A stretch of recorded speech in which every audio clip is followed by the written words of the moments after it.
મોટો ઝટકો ward number 11 ના કોંગ્રેસના ઉમેદવાર ફોર્મ પરત ખેંચવા માટે પહોંચ્યા। કાનુભાઈ પ્રજાપતિ ફોર્મ પાછું ખેંચવા પહોંચ્યા હોવાનો દાવો। ભાજપે પૈસા આપીને ફોર્મ પાછું ખેંચાવ્યો હોવાનો કોંગ્રેસે આરોપ લગાવ્યો। કાનુ પ્રજાપતિએ ફોર્મ પાછું ખેંચતા કોંગ્રેસનો હોબાળો।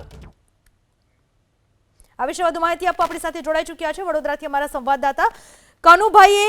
ફોર્મ પાછું ખેંચવાની સત્તાવાર માહિતી મળી ચૂકી છે કે કેમ, શું સ્થિતિ ત્યાંની? વડોદરા શહેર કોંગ્રેસ પ્રમુખ ઋત્વિજ જોશીએ સ્પષ્ટતા કરી છે કે વોર્ડ 11 માંથી કોંગ્રેસના ઉમેદવાર કનુભાઈ પ્રજાપતિએ ફોર્મ પરત ખેંચ્યું છે।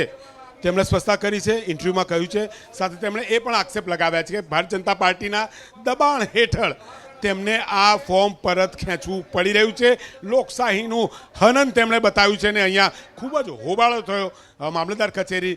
હજુ પણ જોઈ શકો છો કે અંદર જે ઉમેદવાર છે સાથે અનેક અન્ય નેતાઓ પણ છે।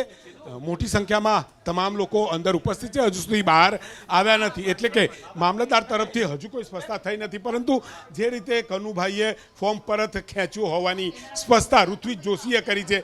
શું કહેશો? તમે પણ ઉમેદવાર છો, વોર્ડ 11 માંથી રાજીનામું ફોર્મ પરત ખેંચી લેવામાં આવ્યું, ઋત્વિજ જોશીએ સ્પષ્ટતા પણ કરી। હવે આમાં તો સ્પષ્ટપણે લાગી રહ્યું છે આજે ભારતીય જનતા પાર્ટી છે એને હવે કોન્ફિડન્સ નથી રહ્યો કે મહાનગરપાલિકાની અંદર એ જીતી શકે છે। કારણ કે સૌથી પહેલાં તો જે ભારતીય જનતા પાર્ટી છે એના ઉમેદવારો સૌ પ્રથમ વિકાસના નામે જીતતા હતા, ત્યારબાદ મોદી સાહેબના નામે જીતતા હતા, ત્યારબાદ ધર્મના નામથી જીતતા હતા, રામ નામથી। હવે એમને ખબર પડી ગઈ છે, જનતા જાગી ગઈ છે, જનતાને એ વસ્તુ સ્પષ્ટપણે સમજાઈ ગઈ છે કે આ માત્ર ને માત્ર જુમલો છે, કોનીએ ગોળ ચોંટાડવાનું કાર્ય ભારતીય જનતા પાર્ટી કરી રહી છે। છેલ્લા 24 કલાકથી કનુભાઈ કોઈ ગુપ્ત જગ્યાએ હતા ને એકાએક અહીંયા હાજર થયા છે, શું કહેશો? કોઈ જગ્યાએ 2 દિવસથી એમના પરિવાર સાથે એમને કશે લઈ જવામાં આવ્યા હતા, એટલે અત્યારે સીધા જ એમને અહીંયા લાવવામાં આવ્યા છે। એટલે કોંગ્રેસના પૂર્વ મંત્રી રહી ચૂકેલા આપણી સાથે જોડાયા છે, તેમની સાથે વાત કરવાની કોશિશ કરીશું। શું કહેશો?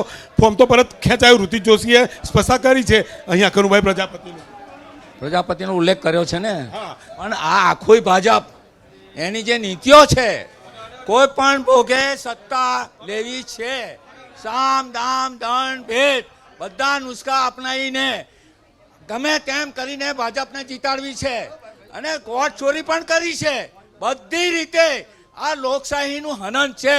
અમારો ઉમેદવાર તો રાતે કરોડો રૂપિયા આપીને ખરીદી ગયા છે અને એમની જોડે એટલો બધો અઢળક પૈસો છે, 10,000 કરોડ રૂપિયા છે, એટલે આ ચૂંટણીની અંદર વાપરે છે।